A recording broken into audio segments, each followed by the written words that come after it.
You can continue to repeat, but at this point, what Muslim has done is he has shown the world that he is leaning on his own supposed understanding and trying to look at ancient words that he clearly doesn't understand, and then remove that from the actual context of the entire situation in John 8:58 and 8:59, thinks that he's going to sever the tie between Exodus 3:14, completely ignore the fact that they picked up stones to blaspheme him. Yeah, fine. Okay.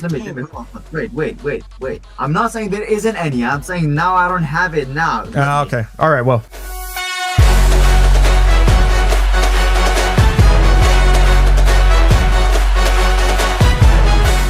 How that I don't think that Jesus can be God logically. Okay. Yeah, right. But first, let's go with the thing. All right. Sure. So you said John 8:58 refers, because Jesus Christ said, "Surely I tell you, before Abraham was, I am," and the word that the name I am is the name of God in the Old Testament, where he, when God said in Exodus 3 verse 14, he said, "I am who I am."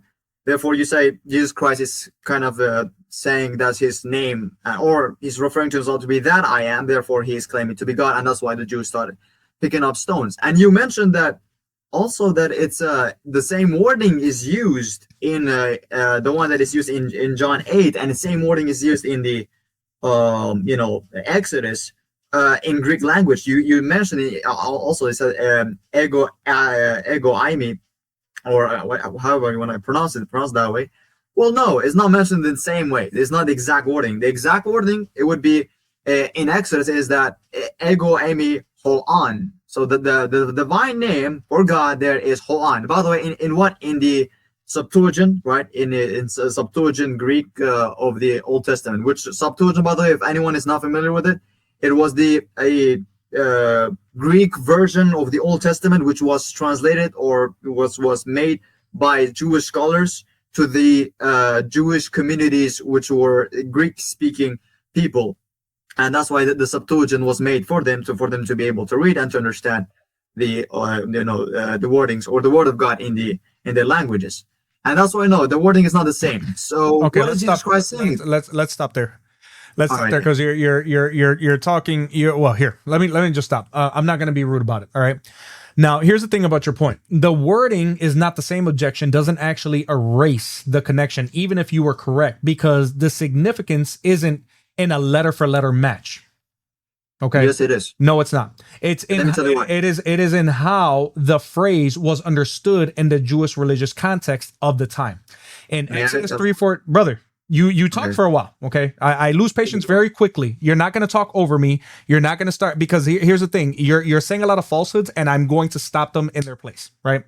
In Exodus 3:14, the Septuagint has God saying, "Ego eimi ho'an." I am the one who is. That ego eimi is the exact opening Jesus uses in 8:58. He deliberately uses the same form of self-identification that is tied to Yahweh in the Greek scriptures the Jews were familiar with. Now, if Jesus simply meant I existed before Abraham, he had plenty of grammatically normal ways to express that in Greek, but he did not. He used the present tense I am in the context about existing before Abraham. That is unavoidably a claim to timeless existence. All right. Now, the reaction of the audience confirms, again, despite your understanding, that they completely understood it as a divine claim. And in Jewish law, blasphemy wasn't just cursing God, it was claiming his identity. That is why in John 10:33, they flat out say, "You, a man, make yourself God." All right. May I respond? Yeah. All right. Well, you see, again, why I say the wording is important, because the divine name or the divine claim of God there is not ego eimi. It's not. It's ho'an. Ho'an is because God said to Moses, "Say who sent me." Say ho'an sent me. Not ego eimi sent me. But so and by the way, and also you mentioning that why would Jews picking up stones to stone him if he was not claiming to be divine? Well, yeah, I agree that the Jews start thinking that he is actually blaspheming, but blaspheming as what? Blaspheming as referring to himself as the Messiah. Why am I saying that? I can prove it to you too. Well, Jesus Christ, when he said I am, he's simply saying he's the Messiah, as is all obviously described and mentioned, for example, Matthew 24 verse 5, when Jesus Christ said, well, he's describing the upcoming of the false messiahs, right? He said, for many will come in my name, saying, I am the Messiah. The wording used there is I think it was ego eimi ho Christos, something like that, right? I forgot the wording exactly, but it's basically ego eimi ho Christos. But Luke mentioned the same exact wording, same story, same saying, but it's saying what? Watch out for that you are not deceived. For many will come in my name, saying, I am.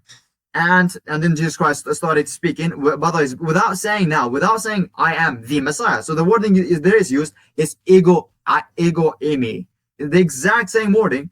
So for Jesus Christ to say I am is he's saying that he's the Messiah. So the Jews started understanding that way. Why would they pick up stone to stone him? Because they had specific expectation who the Messiah will be. They thought the Messiah will be a king, would be have a throne.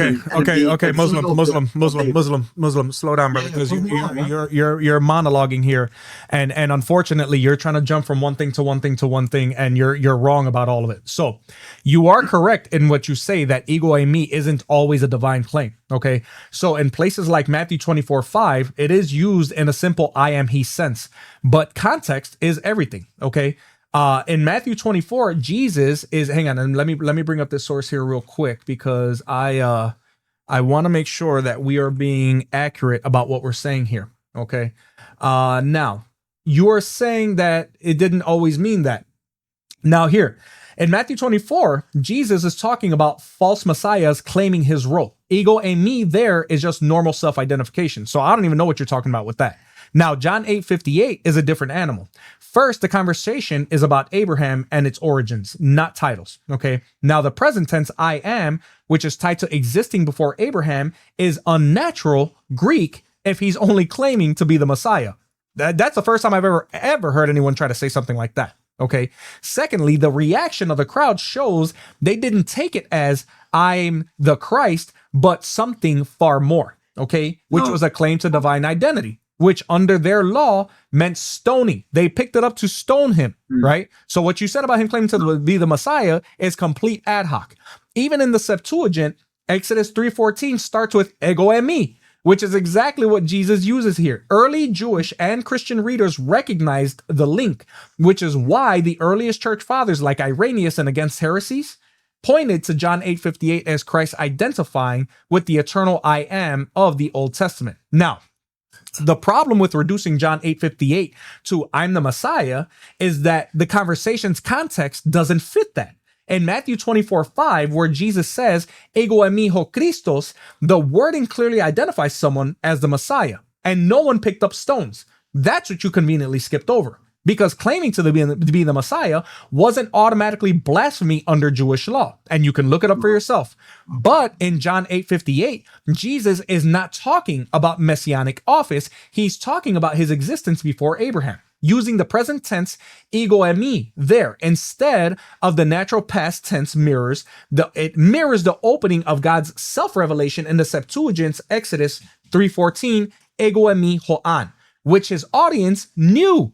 You can't escape it. The immediate reaction in John 8:59 was attempting to stone him, and it matches the Levitical penalty for blasphemy. And you can look at Leviticus 24:16 for that, right? It's not for false messiahship. It has nothing to do with messiahship. It's about making yourself equal with God. And early sources, and I'm going to use my sources, like Irenaeus and Against Heresies 454, recognized that Jesus's wording was intentionally invoking the eternal identity of Yahweh, not merely claiming to be an anointed human leader. That's why they treated 8:58 as a direct claim to divine preexistence, which is something far beyond a simple I am the Christ. So unless you have something in history, what? Sorry.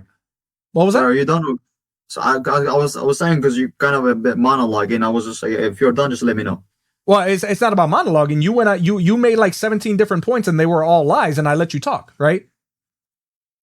Okay, thank you. On. No, well, I'm done, because the point is, my next thing for you is going to be, like I said, I'm going to get back to the hard-nosed rules of my debate platform. If you're going to make claims, every claim that you make better have some sort of patristic source or evidence behind it because you're claiming, oh, well, this is what's going on, and this is what he was really saying, and this is how I know. I don't care what you think you know. You better be ready to present something throughout history, whether it be Jewish documentation or something otherwise, that says, well, no, this isn't what John 8:58 meant, because everything else in history says something completely different. All right, so I'm gonna use your own wordings. By the way, you yourself said to say it's like ego eimi is just self-identifying. So you're just self-identifying. So you said the wording in Exodus. But this is gonna be my last take on this, because I'm gonna move to the John 10 in a second, and then we're gonna go to the logic thing. So you exactly said to say ego eimi in the Greek language is self-identifying, but. So then you said what? You said to say, so in Exodus you said it starts, so God starts with the ego eimi, but that's still a self-identification. It's still self-identifying to be something. What he was self-identifying to be, he said ego eimi ho'an. He's claiming to be ho'an, dude. He's not claiming to be ego eimi. If he was claiming to be ego eimi and Jesus Christ used the same wording, then you would have a point. If God says ego eimi ego eimi in Exodus, then you would have a point, because you would say, oh, you see, okay, now here's the thing.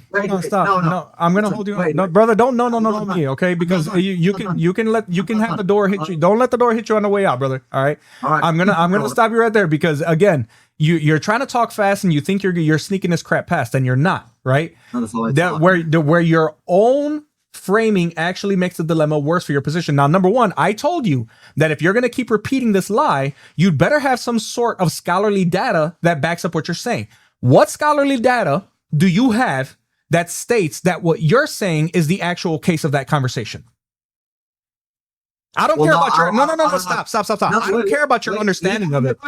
What is your data? Can you tell me that? Because you're just coming with something that you're hoping. Okay, well, you know what? Yeah, this is because ego eimi, and you keep on. Where in history, what early church father, which historian, which Pharisee, anybody, which historian are you saying is the one who is saying that Exodus 3:14 and 8:58 are not connected? Can you tell me that? I'm feeling. Hold on. I don't have it. No. Okay. All right. Here's the thing. And I respected you enough to provide you sources and church fathers and documentation. You can continue to repeat, but at this point, what Muslim has done is he has shown the world that he is leaning on his own supposed understanding and trying to look at ancient words that he clearly doesn't understand, and then remove that from the actual context of the entire situation in John 8:58 and 8:59, thinks that he's going to sever the tie between Exodus 3:14, completely ignore the fact that they picked up stones to blaspheme it. Yeah, fine. Okay. Let me hold on. Wait. I'm not saying there isn't any. I'm saying now I don't have it now. Okay. All right. Well, then there's no point in talking about it if you don't have the proof. So let's move on to your supposed logical inconsistencies, because I have given you the answer and you keep repeating the same thing. Let's go John 10. Briefly, okay? The John 10, you said, well, the Jews started saying, or the Pharisees, they started saying, oh, you are a mere man and claiming to be God. Okay, Muslim, hold on. Let me ask you a question before you keep going. Whatever points you're about to make, do you have the sources ready that we can look at that is going? I have Jesus as my source. All right. I have Jesus as my source. Yeah. All right. Well, the minute you start an argument, the minute that you make a statement, and I rebuttal it with sources, and I rebuttal it with the actual meaning behind it, that means you have nothing else to say about it. Call them sources. All right. Go ahead. Well, Jesus is my source. All right. Go ahead. Is my source. All right. Go ahead. Make your point. Yeah. So I'm gonna ask you one question briefly. When Jesus Christ said, by the way, in the follow-up verses, it makes these two statements, right? He said what? He said, "I am the Father one" in John 10:30. I think it's in John 10:38. If I'm not mistaken, he said, "The Father is in me, and I am in the Father." Are these claims of essence, or is he claiming that they are one in essence? That's why the Jews saying, "Oh, you're claiming to be God." Are you asking me what the Jews thought, or are you asking me what I think? No, I'm asking what do you think, and is that why the Jews started picking up? So because of these statements, he's claiming to be God. Okay. Have the same in John 10:30, when Jesus says, "I and the Father are one," The Greek uses hen for one, H-E-N, right? Similar to the word that people use for like a female chicken today, right? Now, the word hen was a neuter, not masculine, which means one in essence or nature. He's not claiming, you're saying that he's claiming to be the same person as the Father. He's not claiming to be the same person as the Father, but sharing the same divine nature, right? That's exactly how the Jews understood it, because in John 10:33, they respond, you are a man and make yourself God. But in John 10:38, which you also asked about, it says the Father is in me and I am in the Father, which reinforces that this is about mutual indwelling, something that no prophet ever claimed in that way. Amazing. Prophets were servants of God, but none said God was in them, right? Hallelujah. Okay. Hallelujah. Okay, let me start off with my thing now. So then Jesus Christ, by the way, if you read, New International Version or matter what version you're reading, right? If you read it, Jesus Christ, when he said, I and the Father are one, then the Jews started picking up stone to stone him. I'm just paraphrasing, by the way. I'm not reading from a script. I'm just kind of memorized it in my head. So the Jews started picking up stone to stone him. And Jesus Christ said, for what good works you are stoning me for? They said, not for good works, but for you, because you are a mere man, blaspheming and claiming to be God.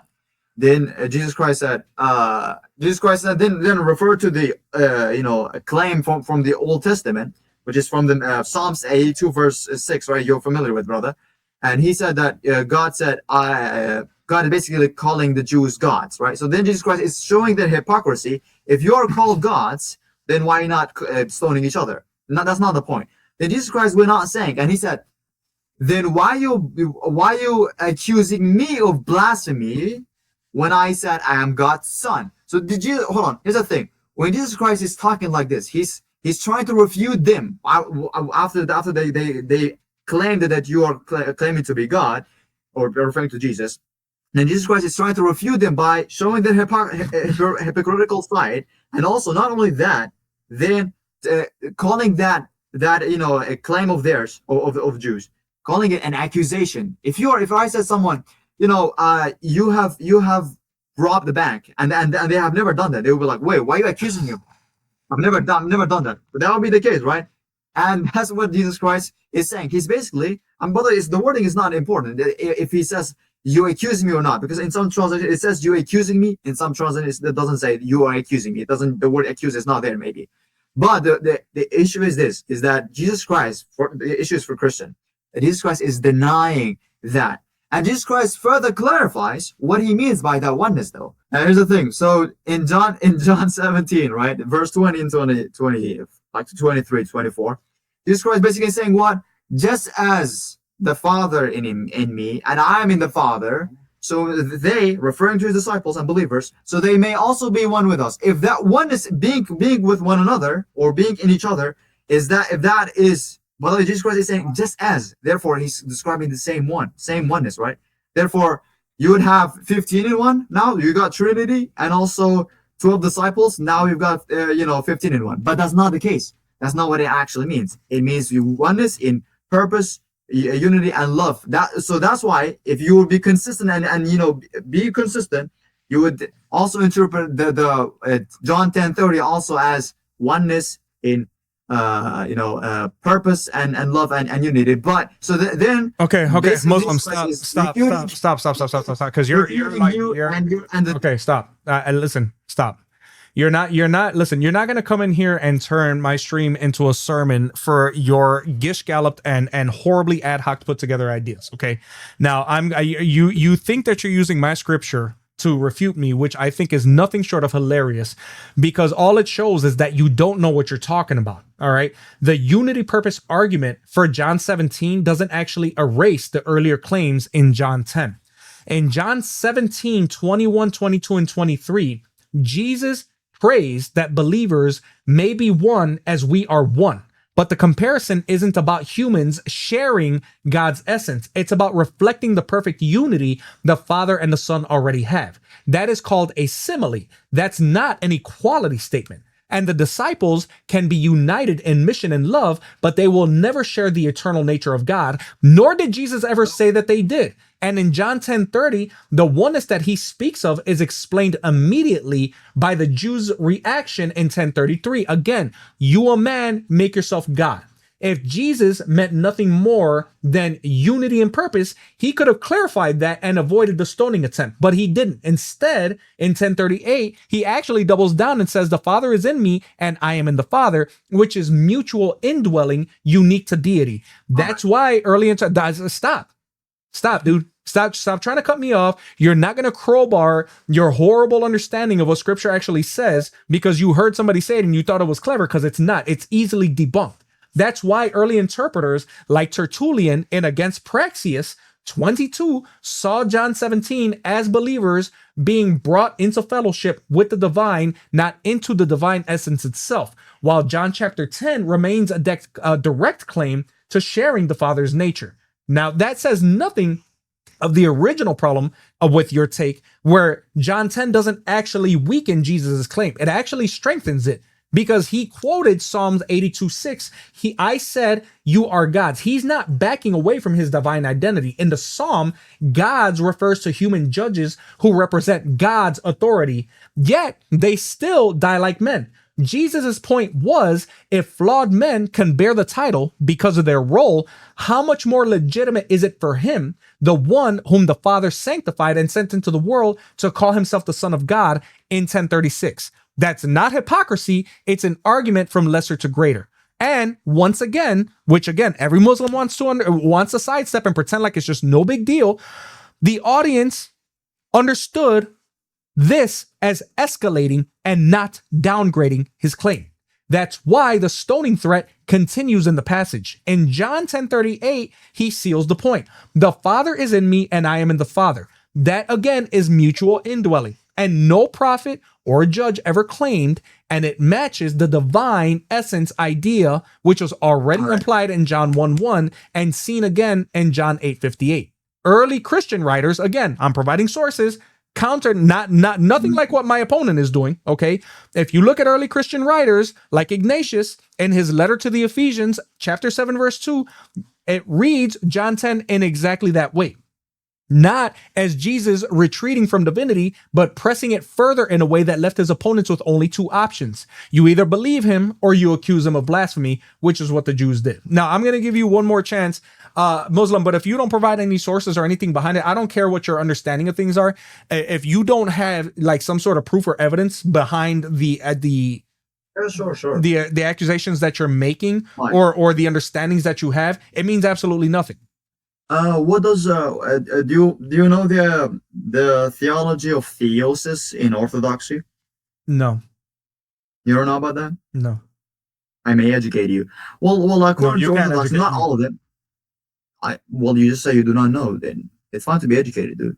No, I mean, I've actually shown you what the real meanings are of every single thing that you claim was counted. Right? You want to be educated on theosis theology or no? Okay, so here's what I'm trying to tell you, and I'm trying to remain patient with you. Okay, you don't get to educate anybody on anything when you refuse to actually listen to what verses actually say. I'm not talking about the lesbiano version of the way that you want to understand things. I'm talking about the actual things that they mean, right? And when I give you, and I have the respect for you to give you source material and evidence and manuscript evidence and early church fathers' testimony and any sort of other attestations towards what I'm saying, and it shows that not only is this what it actually means, because that's what they knew it meant, because they spoke the languages, because they were able to read, because at the end of the day, all you're doing is you're trying to cram down all the crap that you probably wrote down somewhere and think that you're getting something past somebody, but you're not, right? And you're extremely disingenuous, and you're bringing up points that have absolutely nothing to do with anything. You're appealing to exact word fallacies and thinking that your understanding or whatever it is that you heard somewhere is what actually was meant when Jesus said what he said. I don't understand it. But once again, ladies and gentlemen, this is why I say this is your mind on Islam. I don't care what your understanding is. What I'm asking you is, where are you getting this information? If I ask you where you're getting information and you refuse to give it to me, then either A, it doesn't exist, or B, you didn't have enough respect for yourself or anybody in the audience here to make sure that you could provide what was asked of you to provide. This is your mind on Islam, man.